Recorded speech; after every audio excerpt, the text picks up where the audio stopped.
For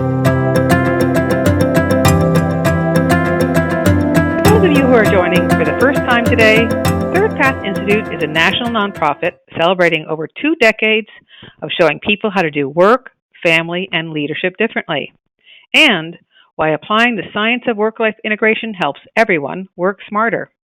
Did you know that over 100,000 people checked out our free resources last year, like the live and recorded versions of our Thursday webinars? We're glad you're here today, and as you will quickly discover, it's a celebration of everything we've learned.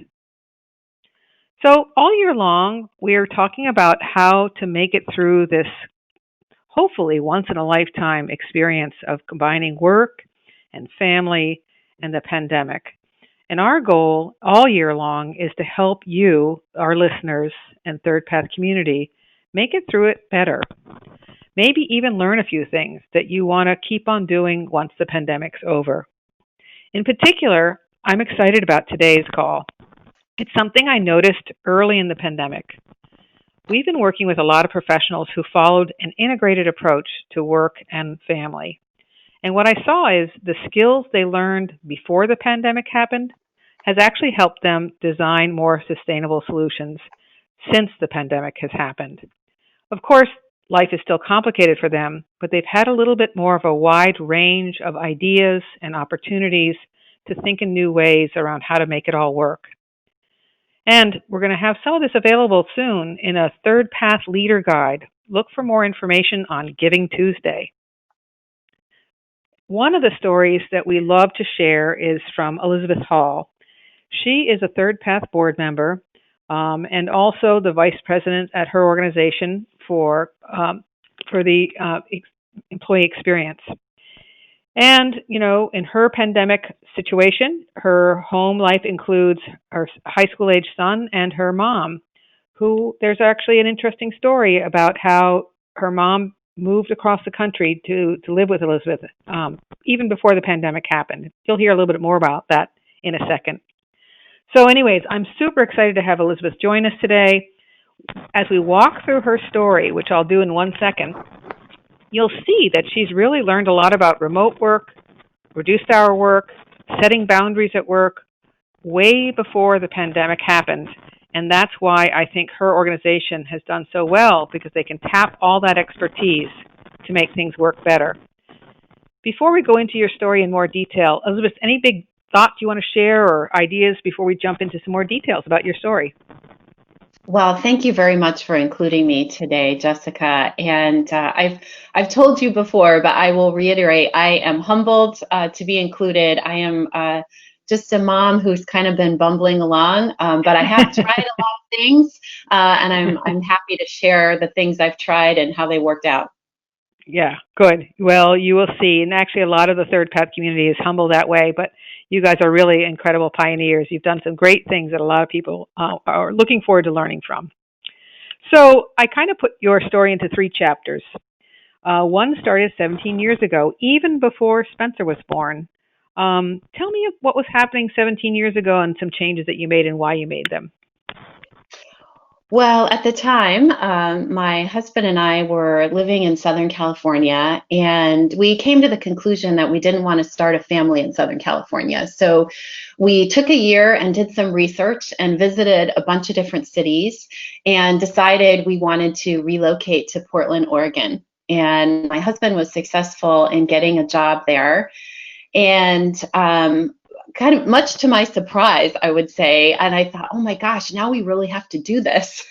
And so he took a job up there, and I thought, well, I really have more work that I want to do for my current employer in Southern California. And I wonder if they would let me do some of that from Portland, and I could come back here, you know, every other week or so. And I remember discussing it with my husband at the time, and he said, you know, Elizabeth, you know, there's nobody at the company who telecommutes. They really don't do that. And I'm not even sure you should ask about it. And I said, well, why not ask? Because if I can't do it, I'm probably going to have to quit. So, well, you know, no harm, no foul in asking. And Yep. Sure enough, so I put together a proposal. I had estimated how much I thought it would cost to cover airfare and hotel. And I also had volunteered, if the company wouldn't cover hotel, that I would pay for that myself. But I didn't think I could pay for the airfare. So I was asking for that. And I said I wanted to do it for 6 months as a transitional period. And much to my surprise, my boss said yes on the spot. And I actually wound up doing that for 2.5 years. And I was in Portland 60% of the time, and then I flew back to Southern California for 40% of the time. And much to my delight, the company picked up all of my travel expenses, which was great. Yeah. Yeah, no. And again, as you listen in today, think about that. 17 years ago, the world was a different place. Like if the pandemic had happened 17 years ago, it would have been a little bit more complicated to pivot the way we've all pivoted. Mm-hmm. Sure. But the but the most important thing, again, as you listen into Elizabeth's story, is she was experimenting with remote work a long time ago and thinking about how she could get remote work to be something that worked well for her and her company. I'm wondering if you even remember way back then when you were working remotely, were there ways that it actually improved how you got your work done to organize your work this way? Well, one thing that I did was I set up a check-in call with my boss every day at 4:45. And at the beginning, it was a way of holding each other accountable, given that we weren't going to see each other. And my employer at the time really did place a premium on FaceTime. So it was pretty unusual to, have someone who wasn't going to be physically present in the office.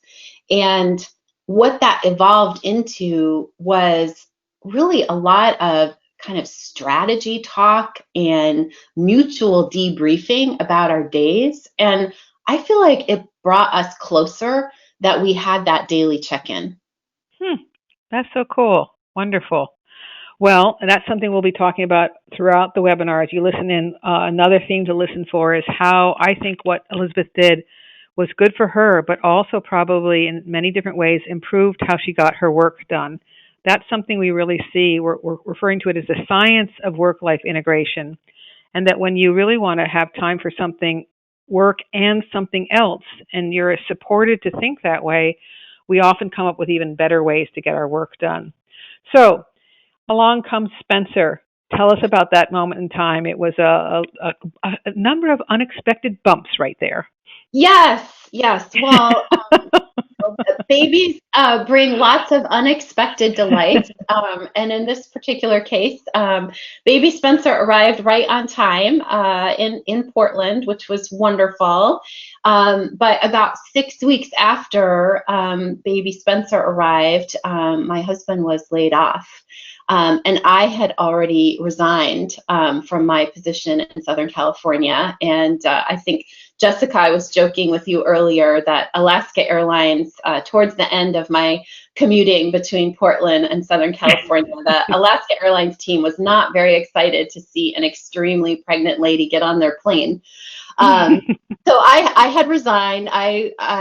And Spencer was, he was about 6 weeks old. And as it says there on the slide, there we were, no jobs and a new baby. So it had become clear that I was probably going to be the primary earner in our family at that time. And so what I wound up doing was going back to my employer and again, pitching them some idea of something they didn't usually do and saying, hey, I don't want to come back full time as an employee. I can't commit to the travel anymore, but would you take me on part time as a consultant? And could I kind of build up a consulting practice? And that's what I did. And I actually wound up doing consulting work for a couple different divisions of my former employer. And that was enough to bridge us until my husband was working again. And we did actually put Spencer in a group childcare because it became clear that I couldn't do the consulting work and my husband couldn't look for a job and take care of Spencer. So he was in group care for a few months, even while I was working part-time. But what was great for me was that I got to have the first year experience with him that I wanted. I didn't get there the way I thought I would, but I had a little bit of work. I was probably working maybe 15 or 20 hours a week. And so he was in group care about 20 hours a week. And then I got to have most of my days with him, which is what I really wanted that first year, to have that time for bonding. And I wanted to provide care for him myself, the best that I could. So it wasn't exactly what we had envisioned, but it worked out fine.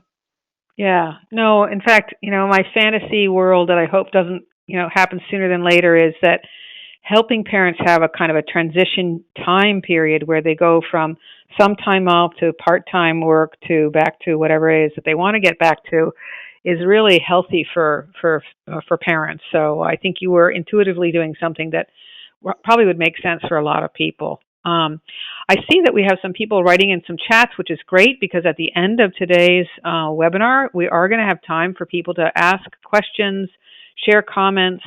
So keep those chats coming.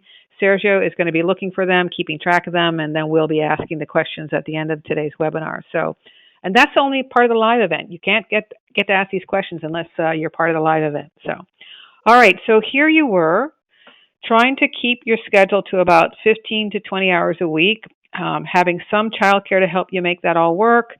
Um, any tips, any things you learned about trying to set boundaries and to work only 15 or 20 hours a week? Because that's not always such an easy thing to do. Yeah, well, I would say I probably had a built-in boundary setting function in that that was the work that I was taking on as a consultant. I mean, I was my own boss, really, so had control over that.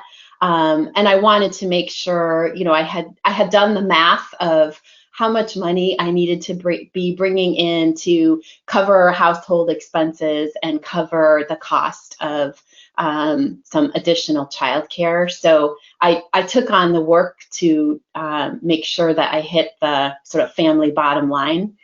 And I would say I don't really think I got smarter about boundaries until later in my career.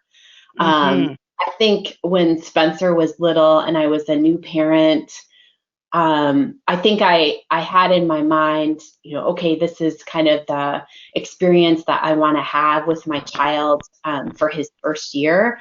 But I think I got a lot smarter later. Good, good. Well, we want to hear about that as it unfolds in your story, and probably it's connected to chapter 3. I think that you somewhere between chapter 2 and chapter 3, you worked for an organization that I guess I would describe as a work first workplace. That's There, fair. and I think unfortunately there's a lot of work first workplaces out there that people are trying to figure out how to make this happen in. And again, we don't have to spend a lot of time thinking about this chapter, but I think there was a point in life when work took over more of your life than you wanted, and you are realizing you wanted to make a change again.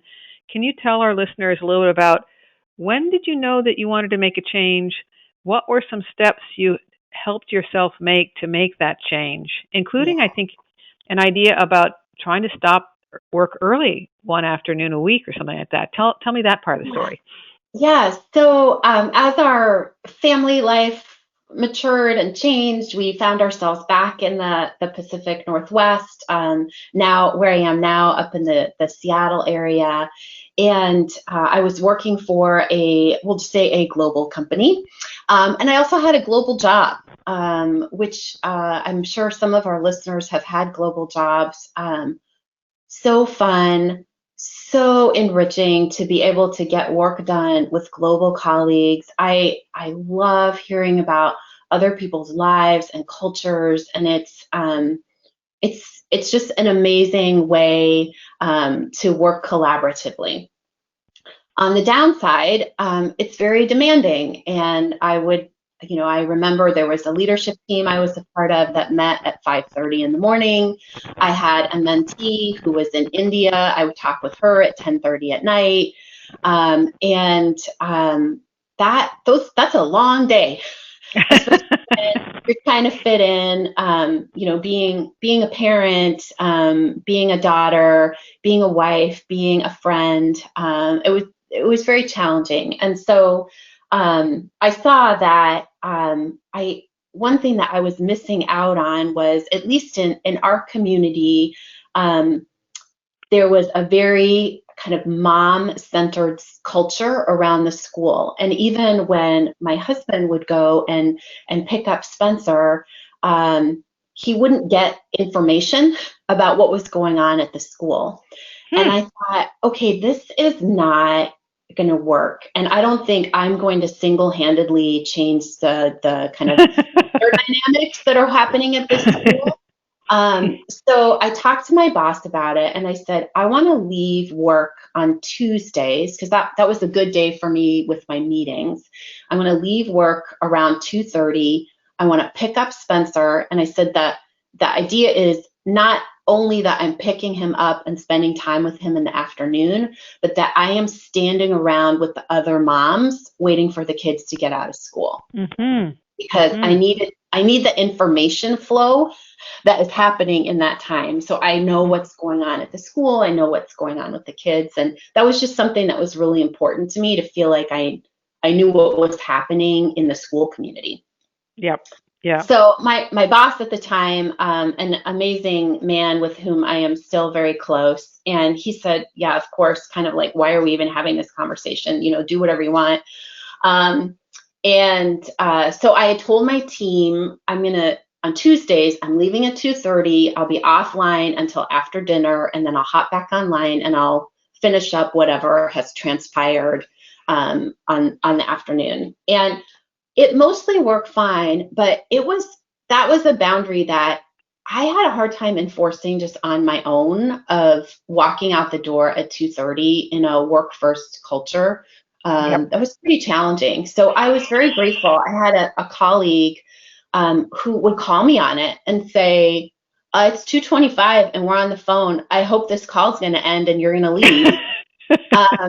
And it was hugely helpful to me. And I was so grateful that I had been open about what I was doing, not only because as a leader, I wanted to set a tone that was okay, but also that I had some accountability partners, because it was hard for me, despite all the reasons I had for wanting to be at the school and wanting to have that extra time with Spencer. Yes. What a great story, and what, again, great little moments that I want to underscore.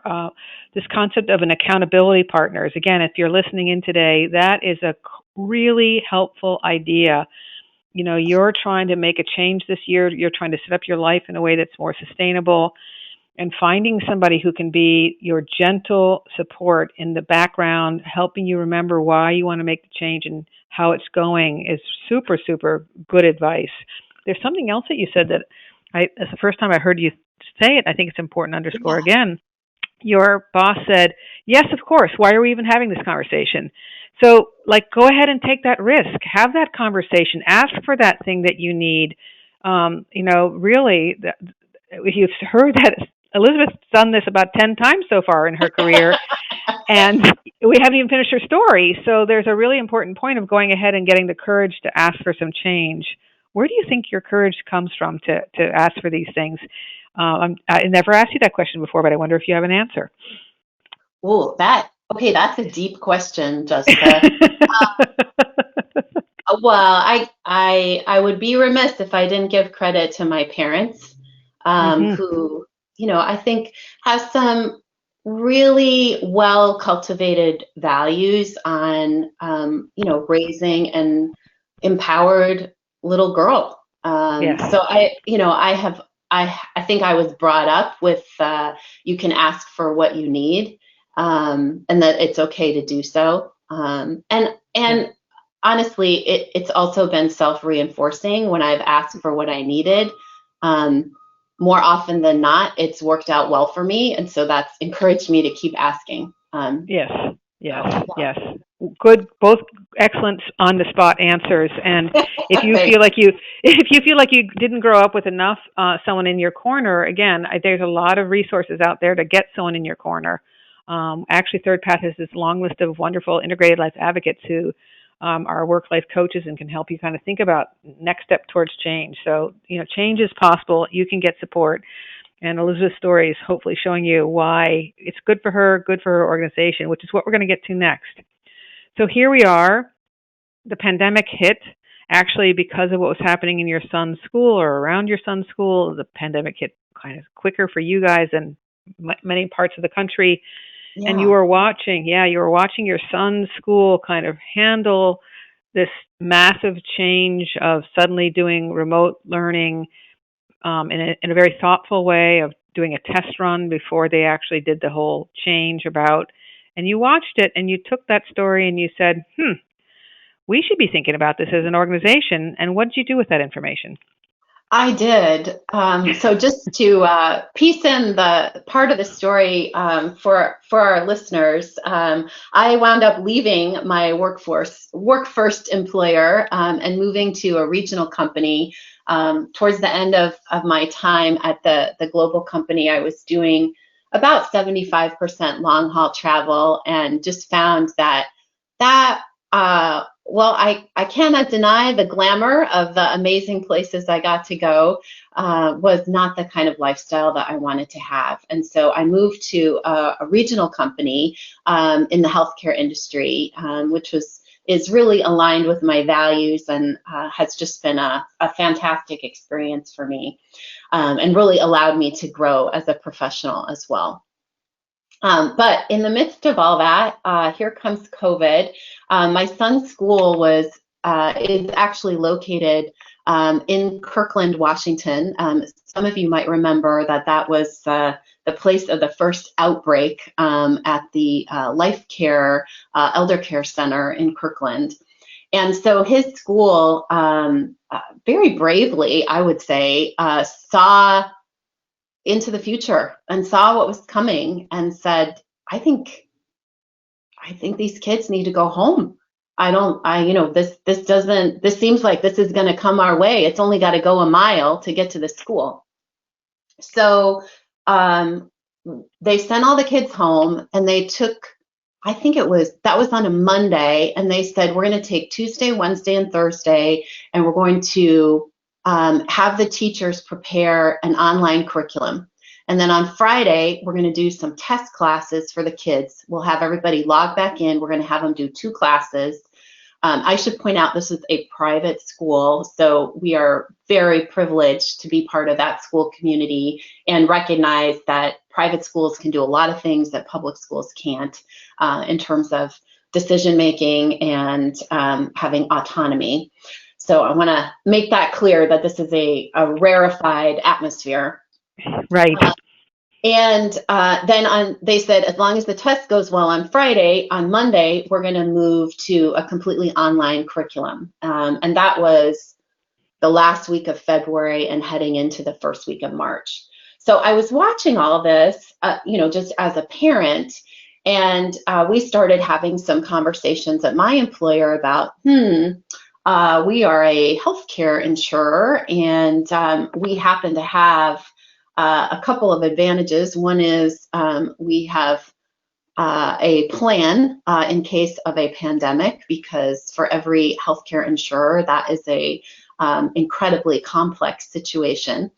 And we were talking through as an HR organization, okay, what will we do? And in fact, our CEO at the time said, I want you to come back to me with a plan, and I want you to plan for 40% of our insured members being sick and 40% of our employees being sick, and come back to me and tell me what you're going to do and how you're going to keep the company running.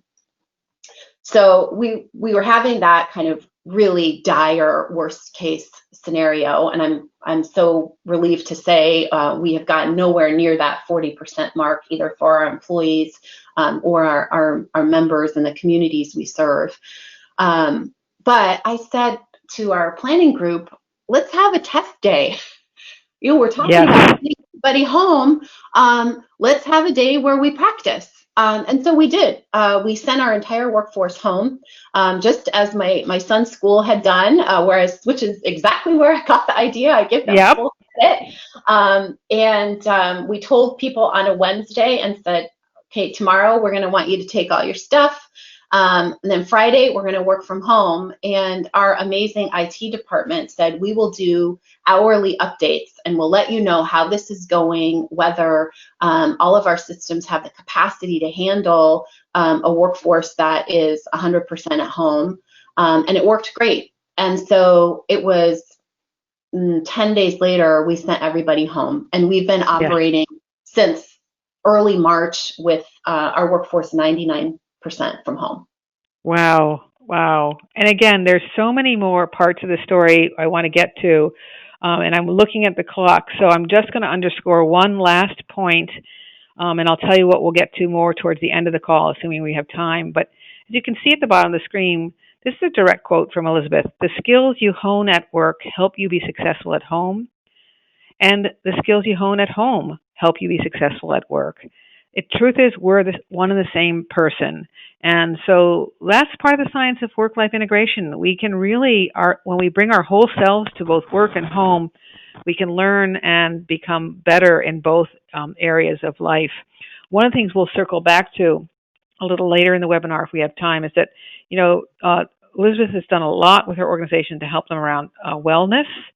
And that's something that we're really seeing at this stage of the pandemic. We need all the advice we can get around how to support more wellness in our organizations and for our employees. So stay tuned. We hope we'll have time to get Elizabeth's thoughts on that. She's done some really progressive and creative things there. But what I want to get to is, so this is the call where we're teaching people, how do you launch an integrated career? And if you think about it, what integration means is that you're doing work and something else, whether that's family or elder care or community involvement. You're trying to do your work and have this other important commitment in your life that you're making time for. Well, anytime you're doing an and, work and children, you need to set a boundary so you have time for work and you have time and energy for children. And so that's what I want to get to next, is to talk about this concept of boundary setting. And although we won't have a whole lot of time to talk about it today, tune in next month, and we're going to be talking a lot about how parents can do this together. And what the bottom line is, whether it's you and another parent, whether you're married or separated, the bottom line is it really helps to get some extra support. And so boundary setting is a little bit about what we do at work, which is what we started to talk about with Elizabeth, thinking about how to set that boundary on Tuesdays so that she could get to the school and hear what was going on in her son's school, and feel like that part of her life was connected to the rest of her life. But what I want to switch to now is also thinking about, how there's it's boundary setting both at work and at home, and that having some extra support really makes a difference. So tell us a little bit about this pod you're living in. And how did that come about? You're living with your mom. Tell us a little bit about that story, and has that provided some extra support as you've been going through this year? Oh, absolutely. Yes. I'm still getting used to referring to my family as a pod, but yes, pod people. I, just kind of rounding out my story on my personal life, I wound up getting divorced. And unfortunately, at about the same time, I went through that process. My mother's second husband, my stepfather, passed away. And so we both found ourselves single in an unexpected way, and had been talking about how we could support each other. And we live 3,000 miles apart. I was, again, out here in the Seattle area, and my mother was in upstate New York. And we were talking, and she said she really wanted to spend some more time with Spencer. And I said, well, Mom, he's in ninth grade. If you want to spend time with him, we got to do this now. So she decided she would move out here, and we talked about all kinds of different living arrangements, including, I was in a condo and she was in an over 55 community, or would we get two condos, or, how were we going to do this? And my mother, in fact, both my parents have fantastic senses of humor, and she said, well, let's just get a big ass house.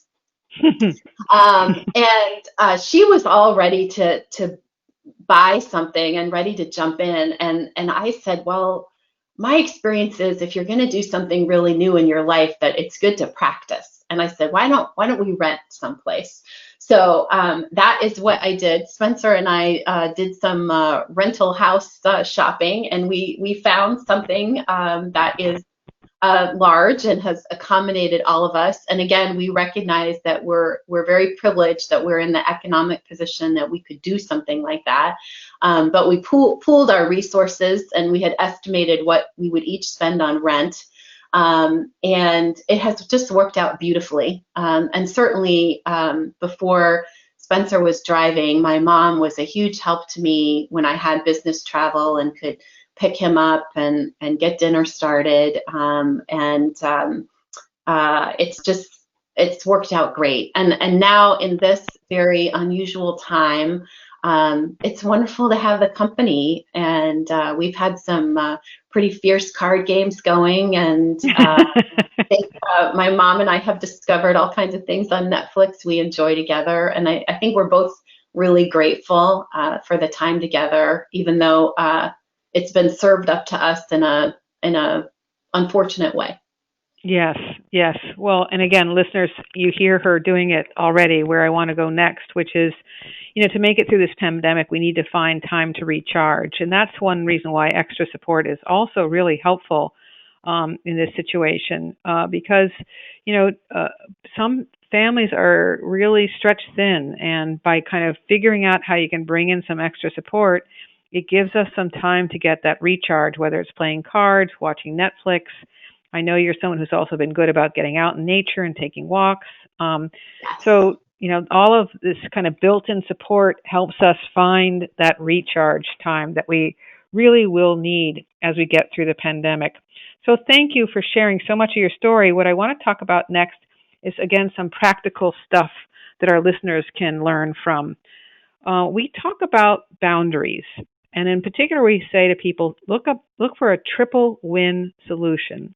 Look for a solution that's going to be good for you, good for getting your work done, and good for the people that you work with, your colleagues and clients. And when you find those triple win solutions, what's interesting is sometimes you can even improve how you get your work done. And so it's not rocket science, but there's some steps you can take to start thinking about how you can set some boundaries so that you can find that triple win solution. Obviously, step number 2, it's really thinking about what's most important to your organization, to the work that you do, the work that you're uniquely qualified to do. And it's also kind of thinking about the flow and pace of your work. Can some things be done slower because they're not as critical or have short-term deadlines? Is there a way to find a more efficient way to get the work done? Can you change who's doing the work as a way to set a better boundary and have more time and energy for the other things that you want in life? And so what we're going to talk about next is here you are, probably at a point in your career where, you could work weekends, nights if you wanted to. I mean, you're at a level in an organization where there's always more work to do, always more important projects to take on. How have you learned to think about your time in a way where you still have time for the other life priorities you have, time to recharge? What does that look like for you? Mm. Well, it's something that I think a lot about, and I think that experience of being in that global role and that period where I was doing so much long haul travel was a real wake up call for me on what's important. And I would say I recognize we all have moments of surge in our work. Yep. And I feel very prepared to respond to those moments because I've set things up for myself, so that I am, first of all, taking care of myself. My sleep is really important. I could go on and on about sleep Yep. and my deep passion for sleep, Yep. and making sure that I get enough exercise. Even if it's just a walk, it doesn't always have to be the most perfect, vigorous workout, but really making sure that I'm attending to my own needs, making sure I have that time set aside with Spencer. Now that he's older, he's a senior, he will actually make a set up time with me, like he'll send me a meeting invitation, to talk about college planning or something like that. And I think, oh my gosh, I've created a monster. We are both intentional in how we carve out time, as parent and child, to make sure we're talking through the things that are important. And I spend a lot of time tending to my network, my work network, my friend circles. If there's a thing that I feel guilty about, it's making sure. Oh gosh, I haven't talked to that person in a while, or oh, I haven't checked in with this person I know professionally. And I found that the intentional time that I have spent on my network has paid off in so many ways. I mean, Yeah. of course, just enriching my life, but also helping me professionally, and helping me personally. I've had some not so great times, and it's Yes. reaching out to people to say, like, I'm going through a divorce. It's really awful. Here's the things that are happening to me. I'm also trying to work. How can I be thinking about this? Who do you know who could help me? What ideas do you have? And conversely, I hope that I can be supportive to other people when they're having hard times. Yeah. So I think, being really, I see on your slide you have self-discipline. Yeah. And I think that's key. Having that disciplined approach. I also, Tuesdays seem to be a magical day for me, but now on Tuesday mornings, I have no meetings between 8 and 11. And that is my work time, my concentration time. My creative ideas don't always come exactly when I want them to come, which would be Yep. Tuesday morning. But making sure I have that time set aside has been very beneficial, because Yeah. I have a big job and I'm in meetings all day long, and I've got to be very intentional about my time and how I spend it. Yeah. Yeah. No, I mean, again, listeners, uh, take it all in, because what I hear in your story is the idea that yes, there's going to be times when there is more work to do than time available. That we call it episodic overwork versus chronic overwork. And so what I hear Elizabeth doing is investing a lot in the times when it's not crazy, to be healthy and ready for the times when she has to kind of step it up a little bit. Love that you have Tuesday quiet work time. I think that if you're going to do one thing this year, is to start thinking about, when can I have quiet, focused work time? And I know that's a big pill to swallow. It's not an easy one, but it really helps if you have a certain time of the week when you can really have everybody help you get that quiet work time, both on the family side and the work side. It helps you really make it all work better.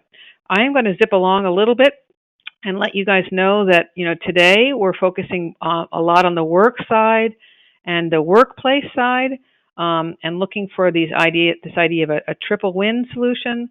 But that when you tune back in next month, you're going to hear a lot more on the home side. What I want to do next is go to another participant who's on the call with us today, Alex Durand. He too is another ThirdPath board member. He works as a coach with people, professionals who are committed to really living this kind of integrated life, and brings an incredible amount of wisdom to ThirdPath in his job as a board member, but also to the work he does with all the different professionals he works with. Alex, I'm so glad you're here. You've been listening into Elizabeth's amazing story, all the great wisdom she's been sharing about how do you launch an integrated career. What would you add, Alex, that you think is worth underscoring? A question you might have before we start getting into, so what are the challenges of how to get this started? Tell us, Alex. Yeah, well, happy to be here, and thank you so much to Liz for sharing her amazing story. There's so much to harvest, and the experience that she has shared with us today. And um, I think, yeah, I'd start off by saying that it could be easy to hone in and focus um, on the outcomes of what Elizabeth has shared, and what has worked for her at each chapter that she described. But what I really want to highlight to the listeners today is how to each um, there's a process that she's followed each time that there's been a positive outcome for her. We can go back to when she was talking about moving from Southern California to Washington State, and how her and her then partner were talking about not wanting to raise kids in Southern California. Where do we go? And so even at the very beginning when she started sharing with us, she really started it was an example of how to practice visioning, and specifically like designing with the end in mind. It doesn't mean that they had the whole picture figured out, but they had variables that they were like, we want to design for our next chapter. We know we want these things. And now how do we reverse engineer it? What do we need to do to get there? Then step two, experimenting. Having, the audacity to ask for what you want, and devising an experiment before she even approached her boss on that first conversation. She mentioned how she showed up with a budget. She had thought through, what do I think I need to ask for up front to make this workable, and pitching it as a temporary thing, as an experiment. And then once she had proven that it worked, the next time she had to go back and say, hey, I don't want to be full time anymore, I want to go part time. She had already proven through experience that her pitches, she built some social capital there, and so it kept happening over and over again to reinforce that whenever she made a pitch, she had thought through it. And so when we talk about asking people to ask for what they want, I think it's really important to point out how Elizabeth showed up at each of these conversations prepared with what she thought she needed, with a clear ask and a business case for why it was going to be a triple win solution. How it was going to be a win for her boss, how it was going to be a win for her and her family, and how it was going to be a win for the organization.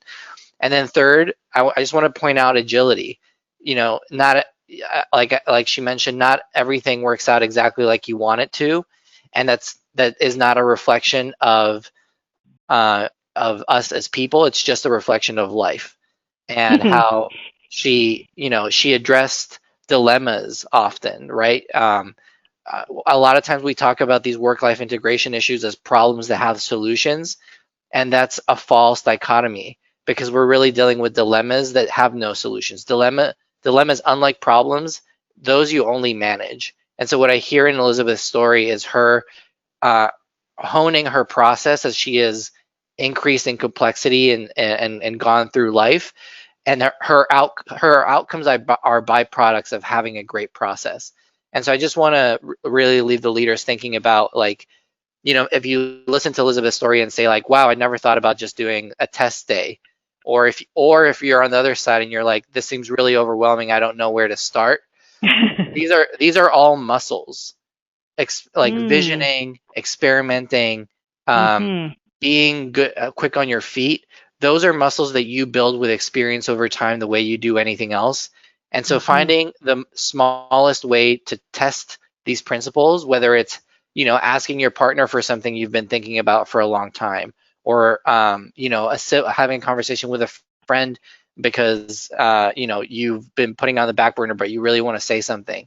Like, finding where you feel like your own point of development is with these pieces is really crucial to just getting on the path to developing your own process. Mm. Oh my goodness, that was fabulous. Thank you, Alex. I'm going to like write that down word for word. on good advice about how to launch an integrated career. That was really fabulous. Thank you, thank you, thank you. So we want to go on to thinking about some of the challenges, but that was really a great summary of what she's done and what you can do, listeners, around developing these muscles. And get wiser and smarter year after year around creating this integrated path. But what I want to get to is that there are some fairly straightforward challenges that people might be up against, and so we're going to look at three of them today. Alex and I will talk back and forth about these challenges a little bit, and then I'll see if Elizabeth wants to add any wisdom about these challenges as well. We did hear Elizabeth talk a little bit about there are these work-first work cultures out there where, the message is pretty loud and clear that if you want to be serious, consider serious about your job, you need to put work first. And anything else means that you're not really going to be considered for a promotion or a bonus or all kinds of things. And that even in these workplaces, it might even be seen as like a sign of weakness to say that, hey, I'm trying to think about what's the right amount of work here. I've got this and this going on. Can we think together about how to prioritize these things? In those workplaces, it might be seen as even a sign of weakness to say that. Do you have any recommendations, Alex, about how a next step someone can take around those workplaces? Yeah, absolutely. And first and foremost, it starts with us. It starts with us as the individual getting clear on what is it I want to set boundaries around. Mm-hmm. What is the purpose of my boundary setting intention? Is it creating more white space for free thinking, creative time for myself? Is it about family time? Is it about partner time? Maybe it's all of those things, but it's really important to first sit down and think about like this feeling of overwork, this feeling of overwhelm, this feeling of something isn't working for me. It first starts with us sitting down and assessing what is it that I really want to create a boundary around. Once you have that conversation with yourself, then it's easier to craft a strategy for how to go about having a conversation with a leader at work or a manager. So first and foremost, even in work-first cultures, there are folks in the organization who are on the spectrum of that work-first culture. So maybe your immediate supervisor is not the best ear for what you'd like to say, but maybe there's a leader in the group who you have noticed models certain kinds, at least, of promising behaviors. And maybe they're somebody you reach out to first instead of going to your immediate supervisor first. Not to make an ask, but just have a conversation about like, hey, I've noticed you talk about how it's important for you to make it to your kids' games. I'm curious, like, how did you establish that? If you do have a relationship with your superior that you think would enable you to have that conversation, it's clear to go back to what Elizabeth did, have a clear ask.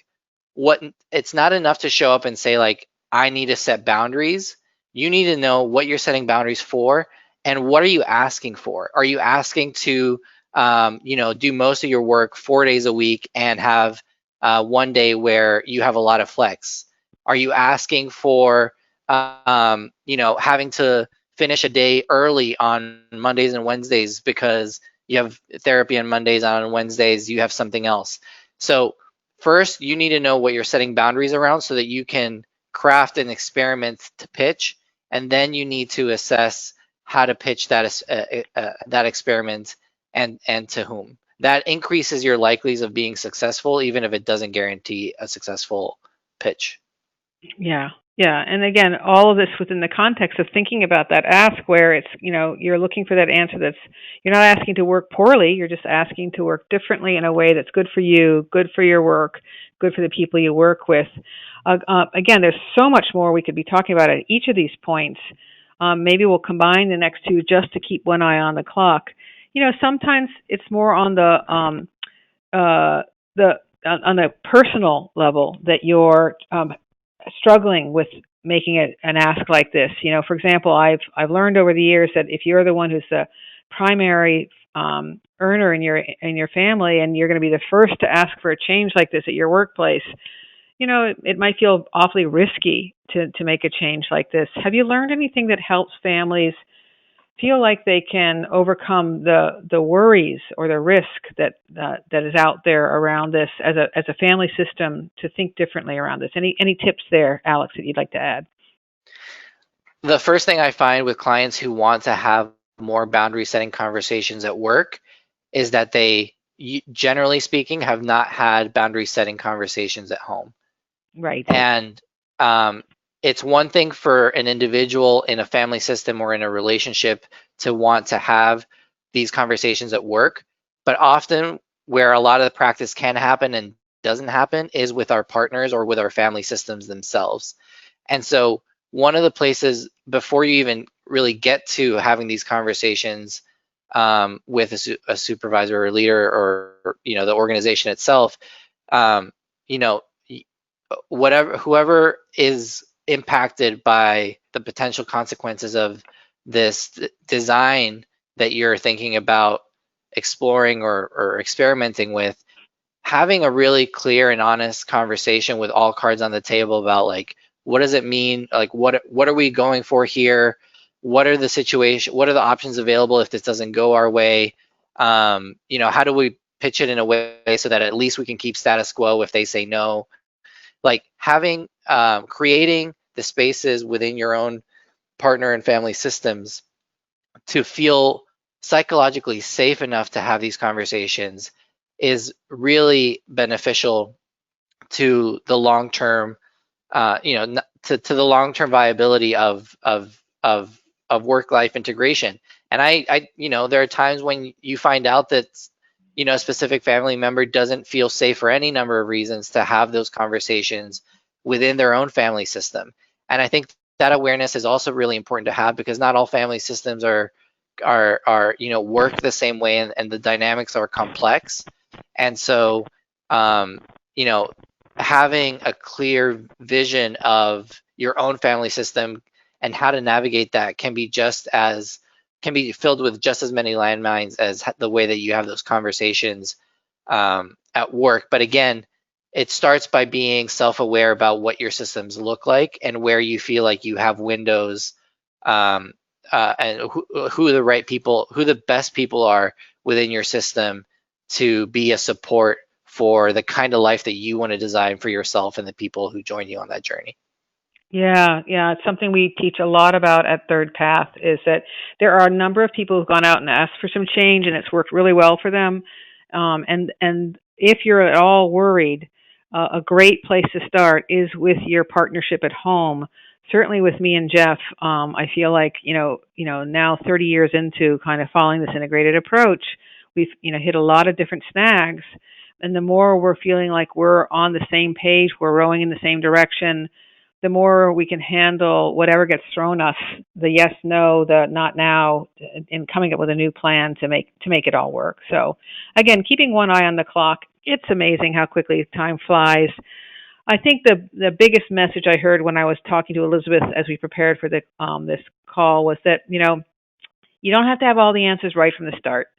You can evolve. It can shift as you go. There's a lot that will change. I like this idea of visioning.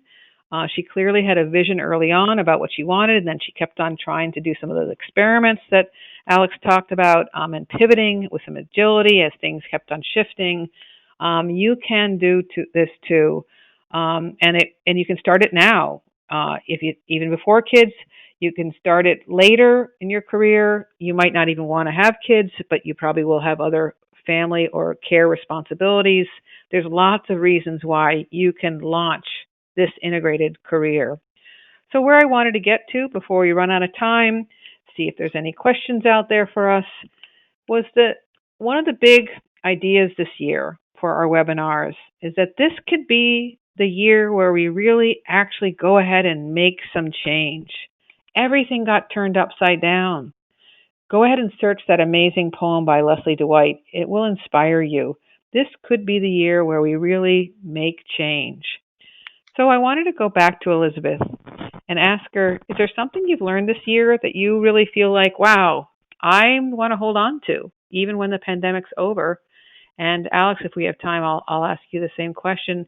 While we're doing that, Sergio, can you check and see if there's any critical questions out there that our listeners want to ask either Elizabeth or Alex? Elizabeth, anything you want to hold on to, even when the pandemic's behind us? Well, I first of all want to thank Alex for making my rambling experiment sound highly strategic. Alex is now coming to all my meetings with me, so I hope you're prepared for that. Thank you again. I would say quiet family time that is just so precious.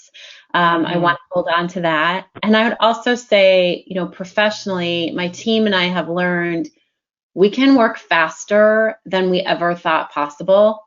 And that's been really energizing for my team to, help our employees take care of themselves during this time, and for us to kind of move quickly to design things to support them. So that's been great. That it's a huge agility opportunity, as I think you said earlier. Yeah, wonderful. Anything you've learned this year, Alex, that you want to hold on to? I think, just to put a bow on it, I do think it comes down to the audacity to believing that you can design something that works for you. And that seems like a very small step, but it's a radical notion to believe that you can design something that maybe is different from what your family has always done, from what your organization has always done. Have the audacity to believe that you can design whatever works for you and yours. Yeah. There were so many jobs people told us before the pandemic hit that could never be done remotely. And voila, over a 24-hour period, suddenly they were all remotely done. So, at least those that could be done remotely. So there is a lot of opportunity here that somebody out there is saying, nope, it can't be done. And your own mindset that, nope, I think I want to try this. I want to try this experiment. I want to go ahead and take a next step towards my vision is a great advice. So it is already 2:00. So with the idea that we probably want to be careful about our time, Elizabeth might even have to step off the call right now, and same with Alex. I'm just asking Sergio if there is a question out there from our audience. Otherwise, I will wrap us up pretty quickly. No questions. Aren't we lucky today? Okay, you guys hit all the points without us even having to go over any questions. Really, such a great story to learn from. Such helpful advice from Alex about how to take that next step, have the audacity to think about what you want and take that next step. And just a real quick reminder that we are a nonprofit, and we believe in our mission, and we hope you too. Giving Tuesday is around the corner. We hope you'll think about us when Giving Tuesday happens. And don't forget, every month, all year long, we are working hard to really give you some concrete advice around how to make the next step towards change. Tune in next month when we really focus on the home side of the equation. And you can find all of our webinars on thirdpath.org or on YouTube. And to keep track of the latest event that we've got around the corner, please follow us on social media. Thanks, everybody, for being here today. It was a really great conversation.